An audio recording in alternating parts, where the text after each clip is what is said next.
advise that we will be recording this webinar for those who couldn't attend, and we will upload it on our platform, okay?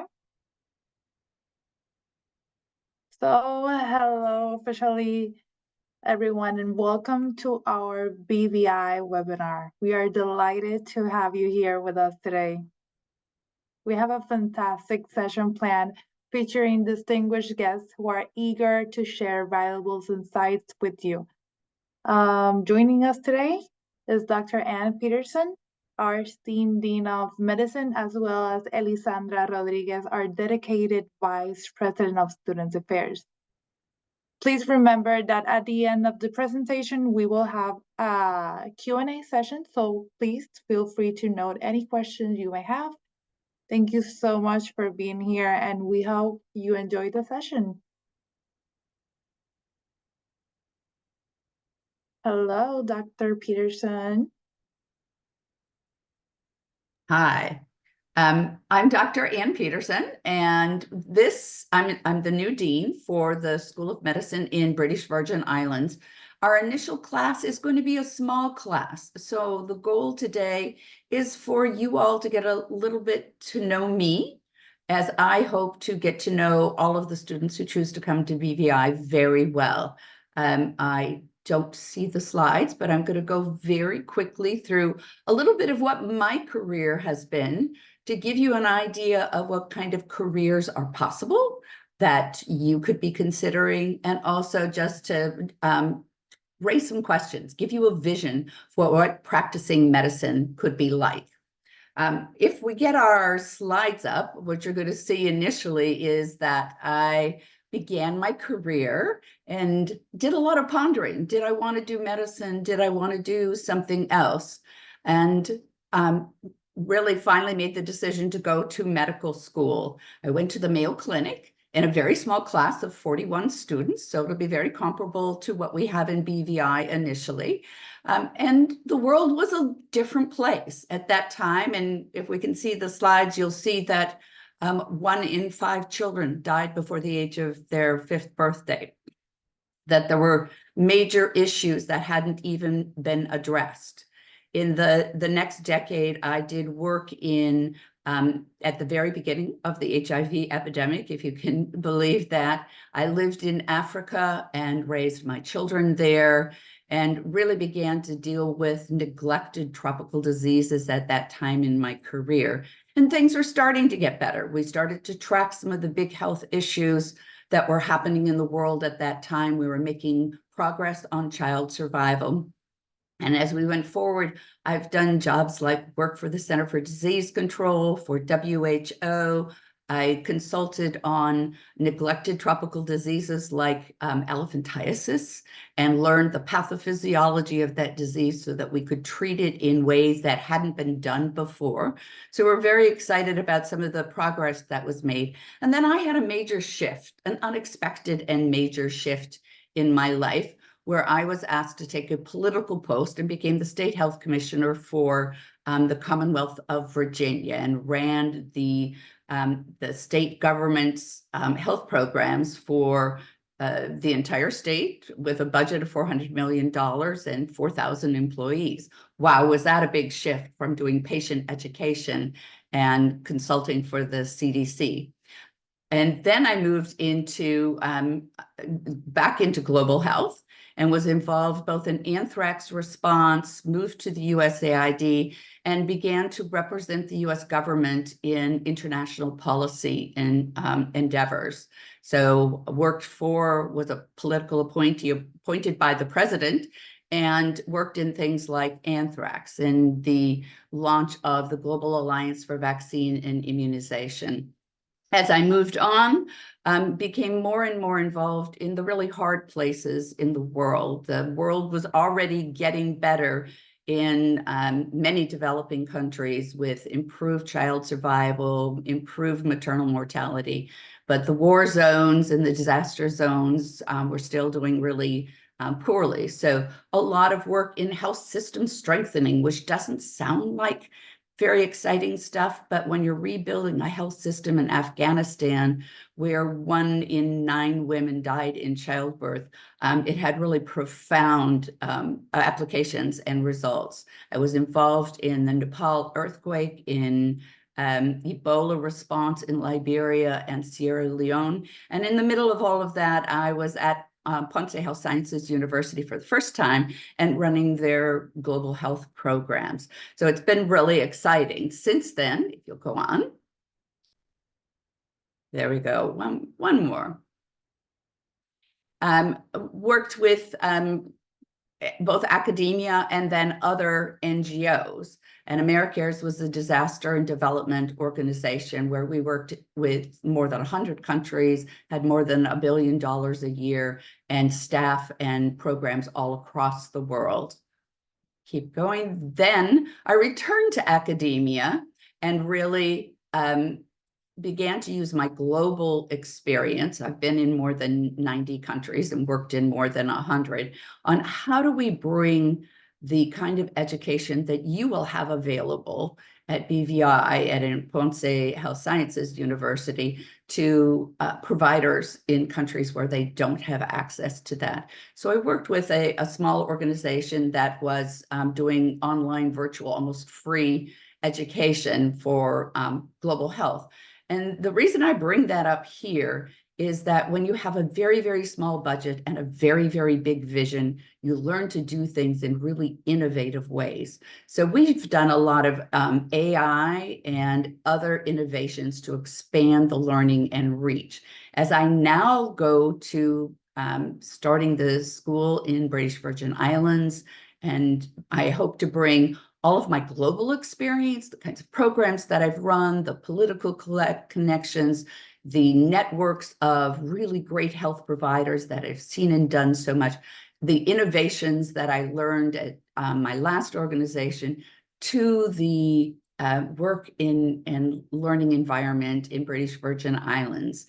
Just yesterday, we were meeting with partners for clinical rotations and saw some of the incredible work that's being done in Miami using robotics for treatment of patients. Those are the kinds of things that we want to keep in touch with, make available for you to see, to open up your vision, whether it's going across the world like I did, or staying close to home and doing the very best medical education that you can so that you can serve the patients in the best way possible.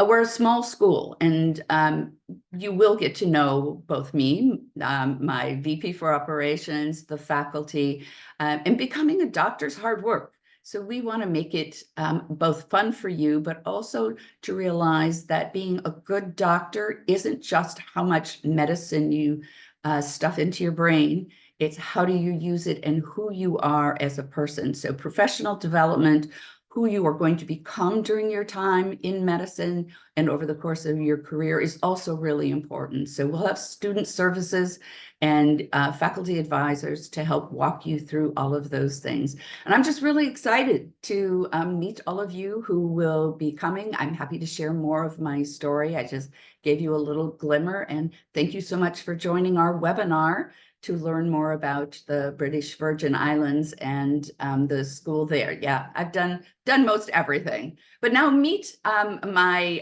operations VP, because he's awesome.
Let me try to restart the video from the VP of Operations. It seems like our participants are cannot hear it, so I will reshare it again so that we can make sure that you can all hear the presentation. So give me just 1 second.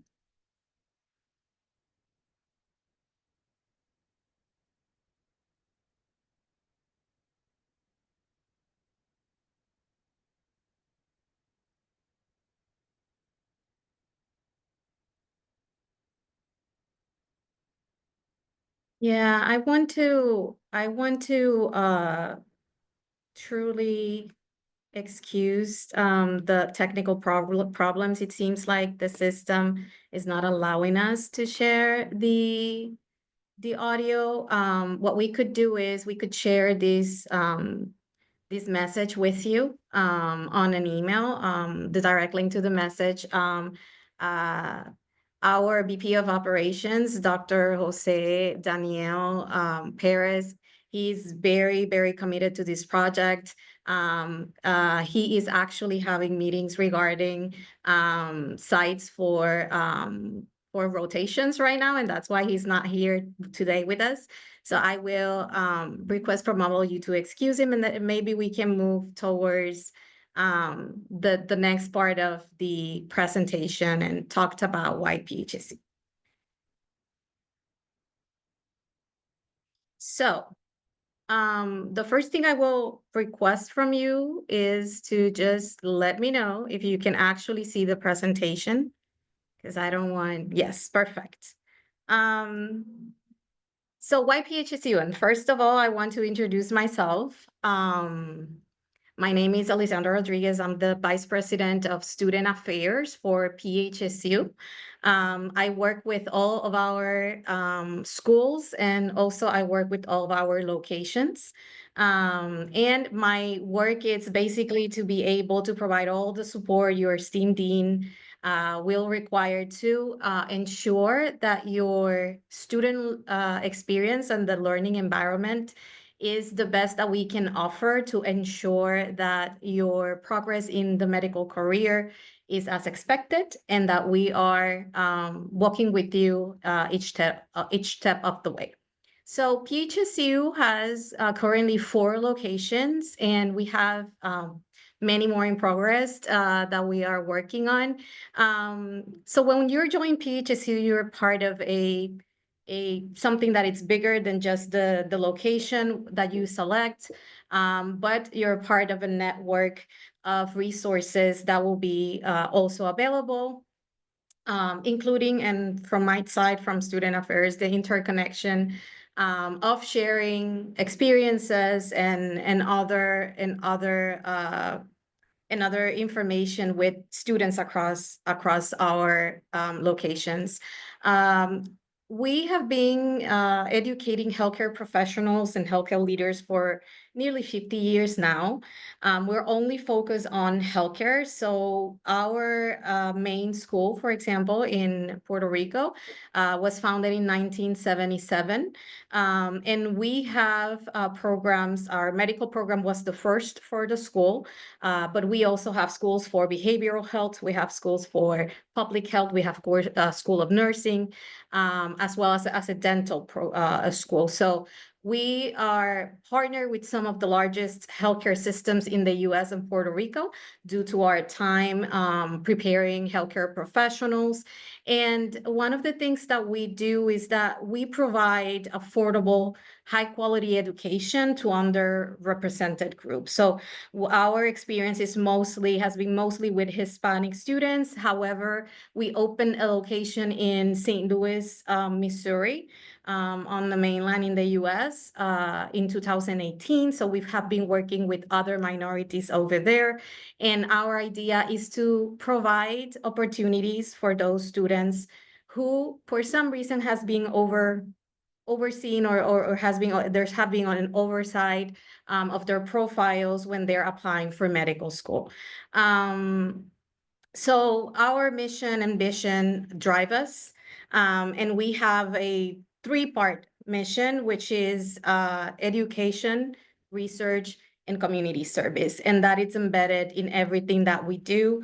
It's part of what we also work and share with our students. So there are multiple experiences that come with being part of the PHSU system. So the PHSU School of Medicine and BVI is a project that we started discussing a few years ago.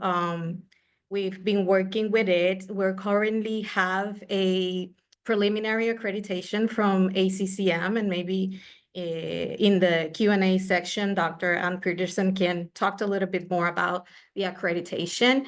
The campus is located on H. Labadee Stout Community College, which is a community college in Tortola, BVI, founded in 1990, and it is a premier institution for higher education. So the BVI project will allow us to start our medical school partnering with a premier institution in higher education in BVI, which will allow us to have access to certain services and certain resources that will make your transition to BVI easier.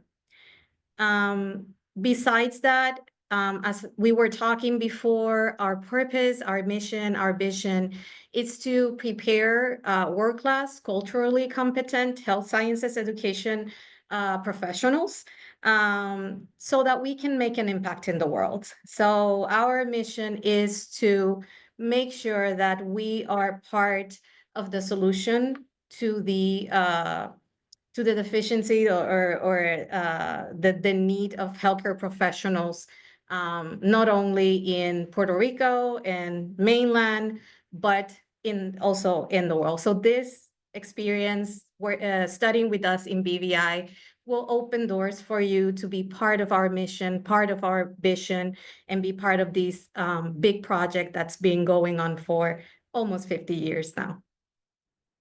Regarding our student body and faculty, we do have a diverse student body and faculty. The student body and faculty changes from location to location. In the case of BVI, we expect to have a very diverse mix of US citizens from the mainland, Puerto Ricans, and also international students that will create the opportunity of culturally competency training. And this is very important because when you are servicing your patients in the future, all these opportunities of sharing the space with culturally diverse classmates will give you a lot of opportunities to develop skills that you will be able to use or apply during your not only your rotations and clinical and clinical years, but also your residency and beyond. So regarding student support, what to expect?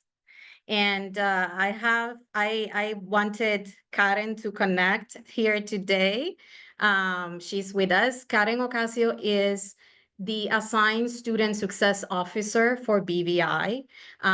We will be assigning some other resources in the future, but right now, Karen will be the person who will have all the individual conversations with you on what you need to expect regarding BVI, the School of Medicine, that first year, the onboarding process, and all the integration, so that she can clearly understand individual needs, your housing needs, your moving plans, and other important elements that we need to understand about you so that we can help support and guide you through the process of starting medical school with us.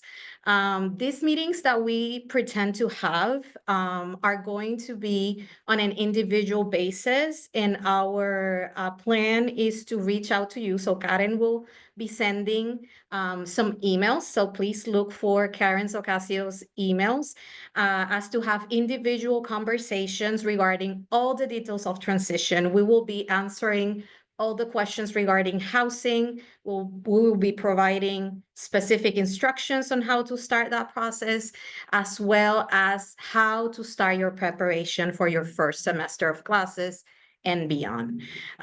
Important details that you need to know is that your orientation week will be July 7 to 11, 2025. So as soon as you are accepted with us and you have completed that first step, we will start onboarding processes with these individual conversations, but then also we will have an orientation or group orientation week. This orientation week is mandatory for all students starting medical school. And in this orientation week, while you will be receiving its information regarding the program, the schedules, the access to educational platforms, policies, services, everything you need to know right before starting, because our idea is that you have everything set up and that you don't have to worry about any of these administrative things, and you can fully focus on the academics. And I know Dr. Peterson wants you to be focused on the academics from day one. So it is very important that you plan as soon as you're accepted. You plan to be in BVI during those dates, and that's part of the individual conversations that we will be having to kind of help you navigate how to be ready for that particular week. I know some students have questions regarding visa process. So I wanted to take advantage of this space to inform that most of you, at least the profile that I have seen up until now, will not require a visa to enter BVI. And that includes US citizens, Canadian citizens, Canada citizens, and UK citizens, but also it does include many countries, many other countries that are on a list that do not require a visa to enter BVI. So again, in those individual meetings that Karen will be coordinating with you, we will deep dive on your specific needs, your specific processes based on the country you're coming from, and your citizenship, so that we can provide you specific advice regarding steps to take. We do need, and you will need to inform the BVI that you will be starting with us as a student. And one of the things that could require is a letter from the school. But again, we will be working these on a one-on-one session with you, so that we make sure that we are tailoring everything and we're individualizing this service, because we want to make sure everybody will be ready on time. For those of you that will actually need a visa, these are the documents that you may need or might need to request that visa. So this will be shared with you. And the idea is that you start preparing those documents so that we can help you with the process of applying and guide you through the visa application process. Additional to that, I wanted to let you know or give you information on what to expect regarding student success. So we talked about onboarding, including individual conversations to make sure that we can provide tailored guidance for every student. After you start, what to expect. You will expect, and again, at this moment, it's Karen, but we're adding additional resources to our team. You will expect check-ins from our student success officer that will coordinate meetings with you, or will be allowing spaces for you at least once a semester to discuss your progress, your experience, your concerns, and evaluate any additional or particular needs for support services. And that will help us kind of developed a structure that makes sense for BVI students using the experience we have in other locations. And then what you need to expect also from the student support area is to know that we are an interdisciplinary team and we're here to help you succeed. That is our utmost objective. We are very committed to it. And as part of that interdisciplinary team, we are integrated in conversations with the academic department. We work hand in hand with the counseling department. Student success is very embedded in the student experience, including student organizations and how to build that. Events on the campus, wellness events, all of those things will be part of what you should expect from your student experience in BVI. And then the other thing you should expect is constant communication between our team members so that we can identify students that may be at risk in a proactive way, so that we can actually provide additional support, personalized plans, and make sure that we are being proactive and that we are tailoring the interactions based on the student that we are supporting at that moment.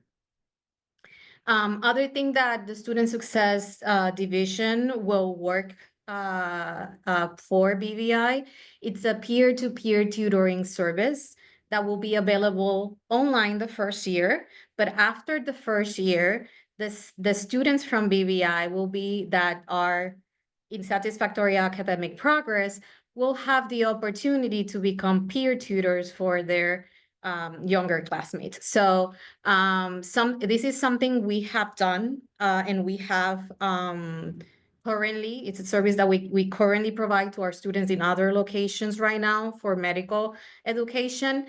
It's being very well received for students, because when you have a peer that's already gone through that material and can explain it to you in a way that makes sense and it clicks, that helps a lot. So again, after the second year, our students can actually apply to be tutors. They're evaluated and recommended by faculty, and then they become tutors to other students. And becoming a tutor is a very good way of reviewing material and prepping for step one. So our experience has been that our tutors really have great results in step one, because they have had the opportunity to explain the material to other people, and making that material kind of stick even more in their brain. So that is a very important thing that you will be able to experience once you get to the second year. And then the other thing we're working, it's a special project for step prep group mentoring sessions that we will be providing since the first year, so that we make sure that we provide students with tools to be successful at step one and step one prep. So again, the Student Affairs Division and the Student Success Division will be monitoring all of these programs to make sure that we can support Dr. Peterson in her endeavor to make sure that you are the best medical students ever. Besides that,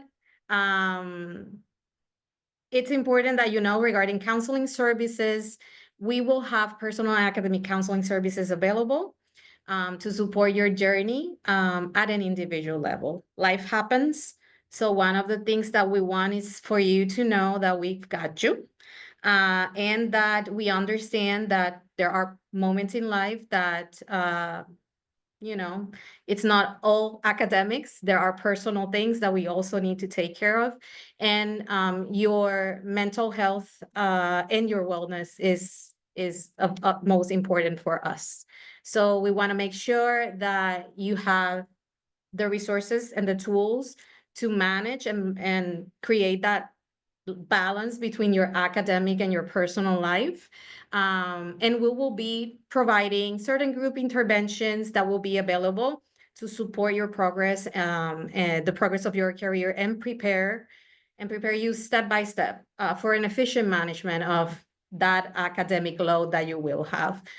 So stress management workshops, careers in medicine workshops, interview mock-ups when the time comes for your application to rotations or away rotations and programs, personal statement workshops to apply for research programs, And workshops also designed to help you put together your study plan. So sometimes when students start the medical career, they feel a little bit at a loss on how to organize and cover all these materials. So part of what you will be able to do is sit down with a counselor to kind of figure out how to organize if that is what you need. So there are many other interventions that the counseling department does.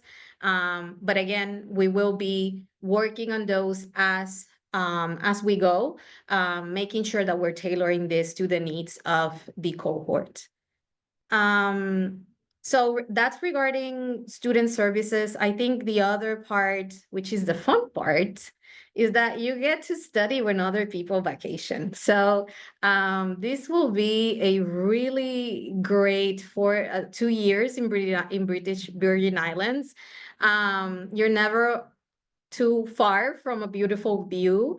Tortola is a small town, so it allows you to kind of have um, that opportunity to know people and interact. Beautiful beaches, lush mountain terrain, vibrant local culture with music and festivals, rich culinary options, and very warm and supportive people. So I am sure you will all enjoy living in BVI in Tortola for those 2 years while you're preparing as medical students. Regarding housing, we do have a variety of housing options near essential services.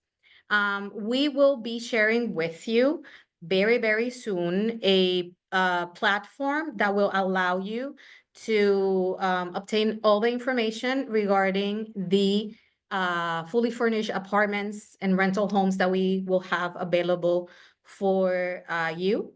And also, it will allow you to kind of find roommates or housemates if that is what you feel it's better for you, either on the financial side or because, if you're alone, you kind of lose track and you need someone that can be a buddy to keep you in track as well. So safety, it's always a top priority for us.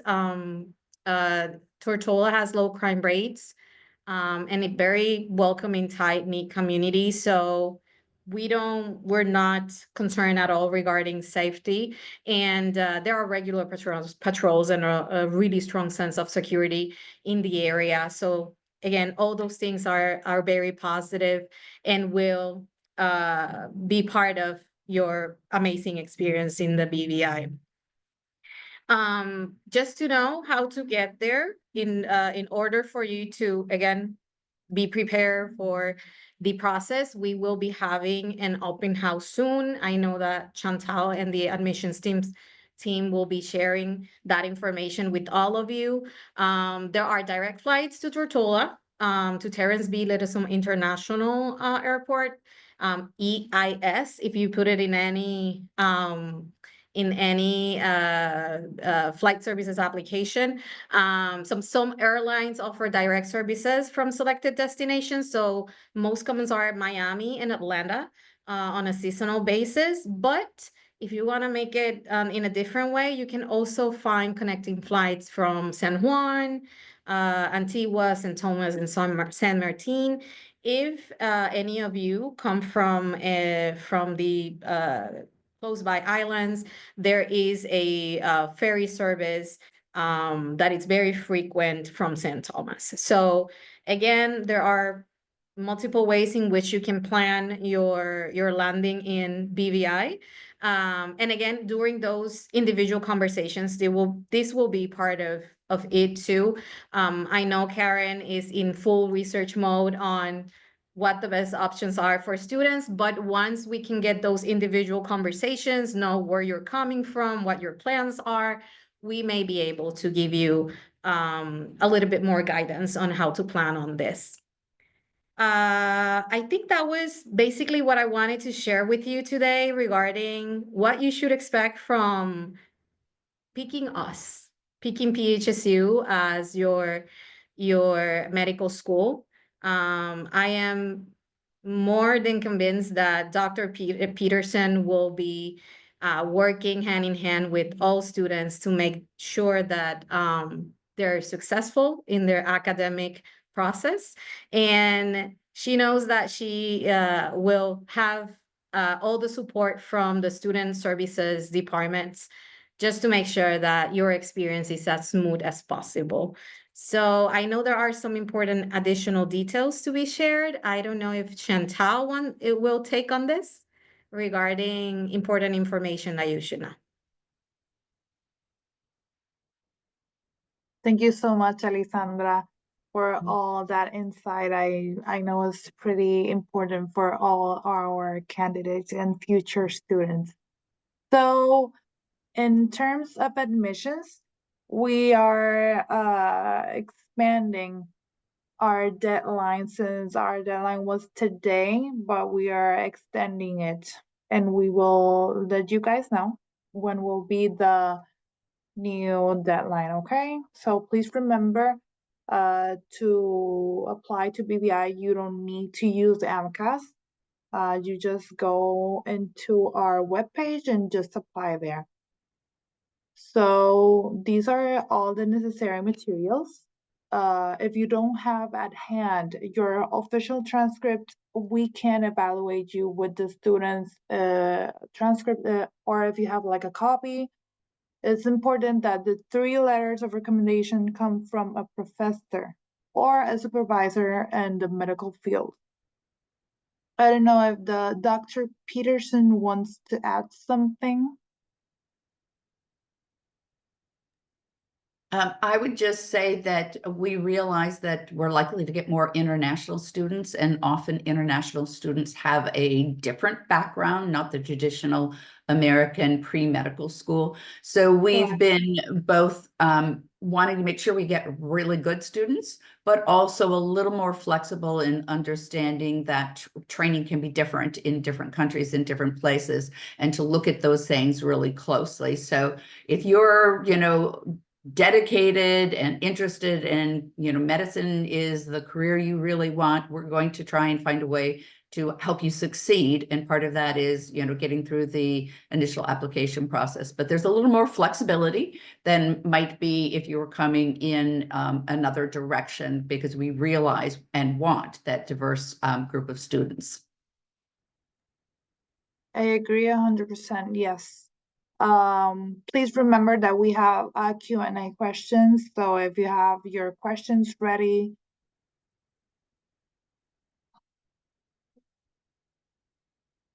Yeah, before we go to the questions, I think it's important to let the candidates or prospects interested in BBI to know that we do have a financial services division that will also have these individual conversations with you in a way to let you know all the possible resources that you can actually access to, depending again on where you're coming from and your citizenship and all of that. We do have student loan options available through Sallie Mae for US citizens and permanent residents of the US. So that will be one of the options. We will also have payment plans tailored to meet the needs of international students. And again, those conversations are going to be held with specialized and experts in financial services so that you can have those conversations and make all the questions that you need to make sure that you are looking at all the possible alternatives. There are also scholarships available on our website. So take a look at the BBI website, navigate. There are scholarships. We have a 10,000 early enrollment scholarship for those who enroll before or are accepted before February 15. So if you do your application and you get accepted before that date, then you will have this 10,000 scholarship applied to your case at the beginning during the first academic year. There are also other scholarships available for students who are residents of BBI, students who are US residents that are considered on a resident status, not an out of state status. So take a look at the website, and then again, once Karen reach out to you to have those individual conversations, once you're accepted, Karen will make sure to connect you with that financial resources specialist so that you can have also that conversation and make sure that you have all the information that you need to make a final coordination regarding moving to BVI and all the resources you need for that.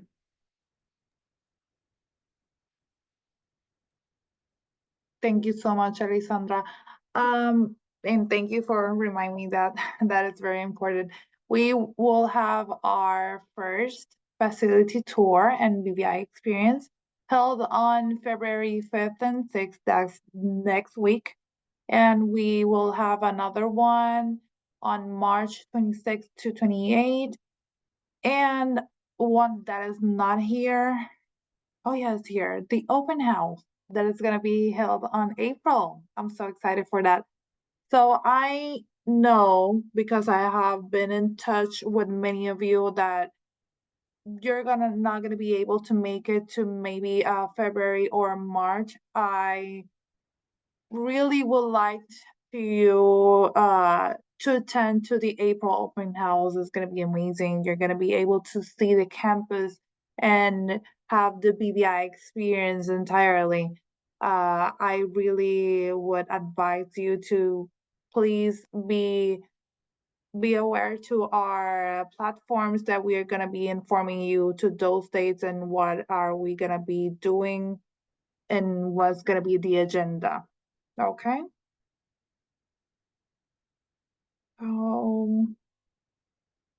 Perfect. We have the Q&A questions All right. sessions. Oh, there are a number of questions in the chat. Shall I just go ahead and answer the ones that are in here? And Yeah. then if students have any additional ones, just type them in and we'll go through them. The first question is, would the classes be the same as the main campus? One of the strengths of this program being brand new is we're going to use exactly the same curriculum that is being used in Ponce, in San Juan, and in San Lucas. That means that it is a tested curriculum that we know works to prepare students for their success in medicine. There'll be some differences in how we present it, but it'll be exactly the same curriculum. The difference between BVI and St. Kitts and others is that we are part of a larger organization. So it isn't just BVI on its own, a small school. It is BVI within the larger Ponce family, with the ability to draw on faculty, the support services you've heard about, the counselors, the processes that make being a student successful in Ponce, we will have available in the British Virgin Islands for you. So that makes our launch much easier and a lot more successful, I am sure. We are going to have live in-person classes on the island. You saw the building that we will be in, but the classes will be there.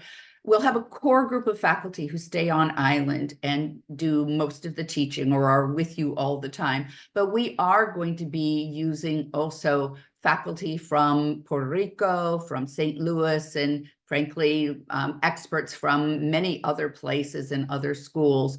And some of them will be zoomed in. So there will be some virtual classes, but always with faculty that you'll be able to see in person and interact with.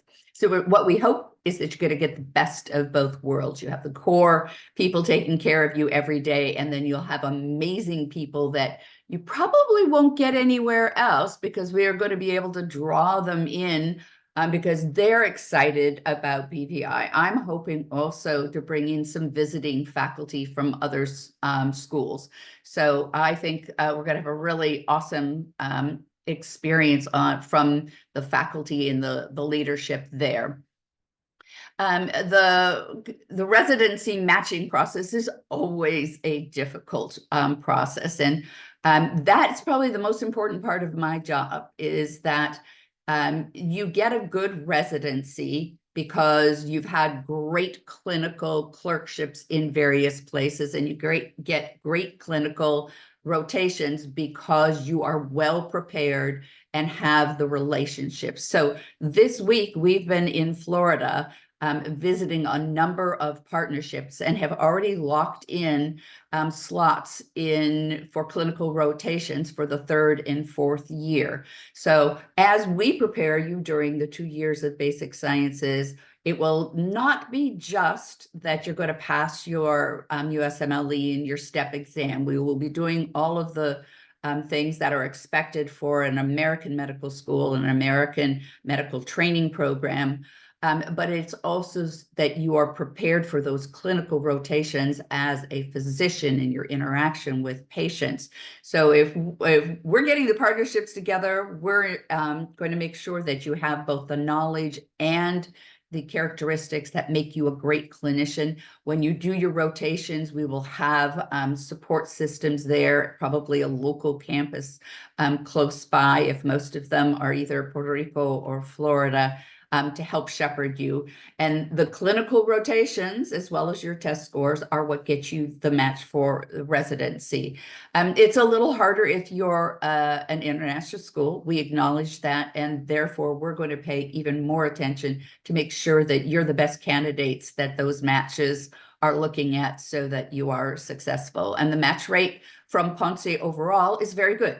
And we expect that we will either match it, or supersede that. So it's my commitment to you that we're going to make everything possible that we can for you. And they're asking again about the application. So if maybe Chantel or Alessandra want to tell them where. Yeah, I'm gonna share the link here Okay. so they can apply.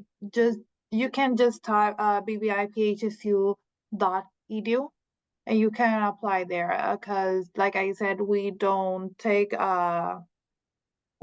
like it's not the same process as AMCAS. So you can apply directly there. I'm gonna put the link right below.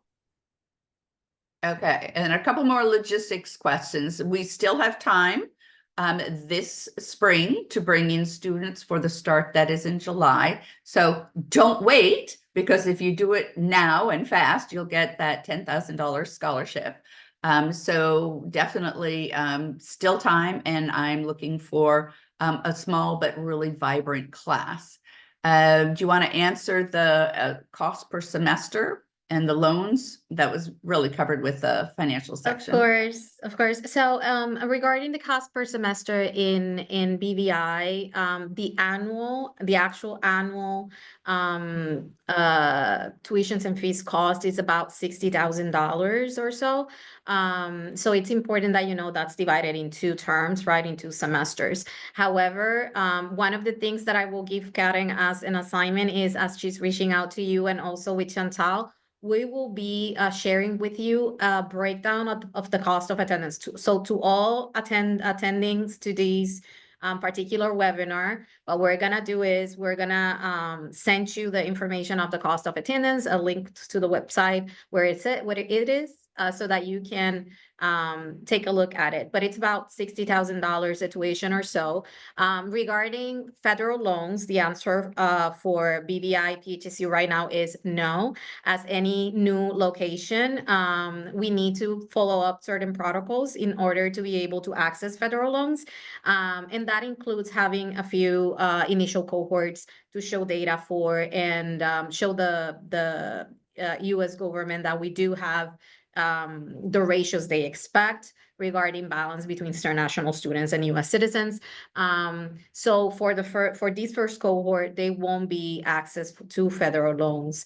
They will be access though to private loans through Sallie Mae for those who are US citizens, and other federal or loan options that we're working for the rest of the group. So we're still having conversations with different agencies, banks, and still looking for additional products that you may be able to access in order to cover the cost of attendance. Great. The next question is about grading, and it is a pass-fail curriculum, though I will tell you we use a lot of testing and a lot of metrics so that as you're in the classes, you can actually see where you're falling, what you're missing, and where you fit within the group. In the end, it'll be a pass-fail course, but of course, the intermediate data helps you understand how much more you need to study or learn in order to be successful, especially in getting ready for the USMLE. It is a foreign international school, so the ECFMG is going to be required. We're working now on the process for that. And yes, you would need a visa to get into the US if you are not a US citizen. And it'll be a student, study visa. And again, like the other support services, that's something that we're going to be working very closely to make sure you can go. We have, I can't give you the names of all of the partnerships we have, but we yesterday, 2 days ago, basically have a commitment and a contract for 100 open slots for clinical rotations in Miami, Florida. And we're looking at 3 other health systems. We're looking at Orlando. If you're Spanish speaking, then there are also slots open for clinical rotations in Puerto Rico through the larger Ponce network. So we're feeling pretty comfortable that we've got a good selection. We're going to continue to look for other partnerships that will give you more options, and then have them pretty much geographically located if we can. But some of our partners have slots in all across the US. They've got 2 in Wyoming and 2 in Colorado and Louisiana. So there's also opportunity to go farther afield if that's what you are really interested in. Once you graduate, you could certainly apply for a residency at PHSU or in Ponce. You have to go through the match just like everybody else does. But if you're a Spanish speaker or, you have shown that you've done really well on the clinical rotations, they're going to be looking very favorably on that application. Yeah, regarding what residency programs we currently have in PHSU, our main campus have 2 active residency programs right now, and we're working in a few additional ones that we hope to have active in the next upcoming year. But right now we do have a psychiatry residency, and also we have a dermatology residency. So those 2 residencies go through the match process like Dr. Peterson mentioned. So if you're interested, once you graduate from BVI and you go through the process of matching, definitely those are residencies you can compete for. Yeah. There's also a question about preparation for the step 1. We will be doing some testing all the way through. So we feel like it's something that will you to be always thinking about, am I ready for that? But we'll also have some review courses. It isn't necessarily a Kaplan one, but we'll have very specific step preparation. And if there is any difficulty in the passing of it, then there are special programs to help you succeed the second time around. Yes, you do have to speak Spanish if you go to the Ponce campus, while the instruction and often the interaction with faculty and attendings is in English. Most of the patients speak Spanish, and so that is a requirement. There are options if you're not a Spanish speaker and you want to learn Spanish, so you can open up that world of working in Puerto Rico. Well, I love working in Puerto Rico. That is possible too, and will be facilitated during your program. If you graduate with us, we'll see what really happens. We're officially an independent international school, but we will be underneath the Ponce Health Sciences University banner. We're following their curriculum, and the quality of the programs. So while we might be considered an international school, we feel like we will be seen as comparable to Ponce, and that will make it easier. There are a number of Caribbean schools, but there are very few that are really within that kind of an umbrella relationship that makes residency programs feel much more comfortable about the quality of training and students that they're going to get. And there will be research opportunities in BVI. That's a big interest of mine from environmental and health systems.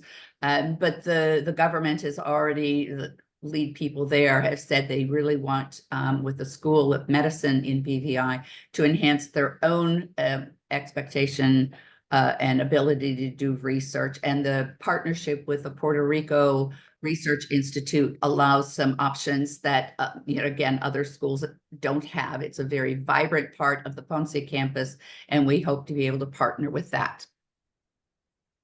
I think that's all the questions. Are there any other that we need to answer? I think there's another question regarding what's the curriculum like, organ system integrated? So right now we are following the organ system, or the traditional methodology. In the next year, we are very likely to go to an integrated systems approach. It'll be across all of the campuses, and they've been working for several years on how to morph the curriculum to cover everything that you need, but with a much more systems perspective. So you're probably going to get the best of both worlds. You're going to come in under the more traditional, but where it is appropriate without a discontinuity, we'll bring in the other learnings as well.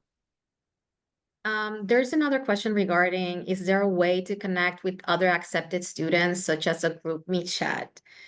So this is what we try to do from the standpoint of student services. We don't authorize particular chat groups. However, the accepted students can always kind of reach out between them. However, the thing that we do is we're gonna be doing certain spaces, just like this one, like webinars. We call them coffee breaks. Karen will be working with that schedule in order to, as soon as we get the accepted information from the accepted students, try to put them together so that you can meet, talk among each other, and maybe have a conversation regarding different topics that we think are important for your preparation in order to do the transition to move to BVI. Once we do that, those students also that agree or accept that Karen can put them on a group for circulating information.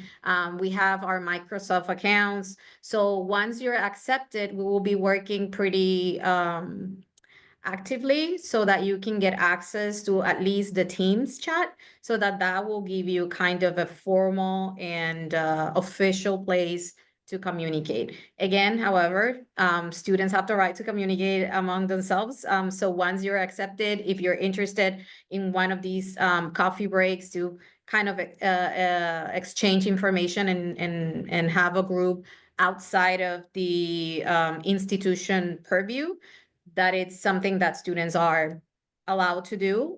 It's not a responsibility of the institution, though. So it's important that we always recommend that if these groups actually happen, the groups establish certain rules of etiquette and what it's gonna be accepted and not accepted as communication inside of those chats that are created.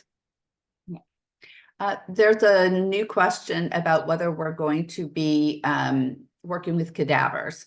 And BVI is a small island with a small population. And so the access to cadavers in that kind of close-knit community isn't really appropriate. So we are not going to be using cadavers in the first year, and many medical schools are now moving away from it. What we will have is a number of other modalities for teaching anatomy. We will have what they call plastinated models. Those are actually cadaver tissue that is put into perfect anatomical that are dissectable. We are looking at virtual reality anatomy courses so that it's more than your computer screen. You actually have to reach out and move and touch things and pull the muscles off and look for the veins, etc. So it gets you ready for that robotics that is already a major source. So we're going to use a number of different modalities for teaching anatomy. And if we may have access to a wet lab, as they call it, with some animal models, so you get a real sense of what tissues feel like. We may also have opportunities for students to go to autopsy and see and feel. So those are the kinds of things that we're working on. We promise you will know your anatomy. You just aren't going to have to go into that formaldehyde-filled cadaver lab. Yes, you will have patient experiences early in your course. We begin that with patient simulations, interviews of patients, taking history of physical, all the way through the first year on a regular basis. So you'll practice with actors first, and then you'll get a chance to meet other patients as well.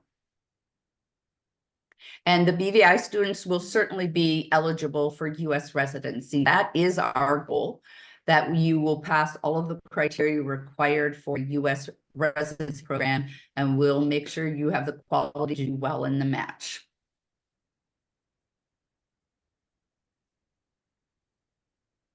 And we'll see whether, as I said before, whether the students that we graduate, you'll officially be from a foreign medical school. We're under what they call the ACCM accreditation, which is an international accrediting body whose standards match very closely the US LCME standards. So I think what we'll do, and especially this inaugural class, we want to make sure that you do very, very well, because you are going to be basically our report card. If our students don't do well, then in fact, in the future, if our students are just brilliant, which I am hoping you and going to assure you all will be, then that will open up the way for all of our other students to really be seen as graduating from a US equivalent program. And there's some questions about open houses in Ponce and St. Louis. Yeah, I can have that. I can get that information from the St. Louis team, and I can share it to the attendees. I think there's another question, Chantal, regarding after after applying, sorry, how much is the estimated waiting time for be called into an interview? Well, it really depends on the candidate, because we cannot interview the candidates if we don't have all the required documents. So as soon as the candidate sends all the required documentation, we can arrange an interview like right away. And then regarding the acceptance, so after acceptance, how much time the student have to accept the seat? I understand it's about 14 days. So you receive the notification of acceptance, and in that notification, you will receive like an information about the amount of days that you have to accept the position. And it's normally about 2 weeks, so 14 days or so. Correct.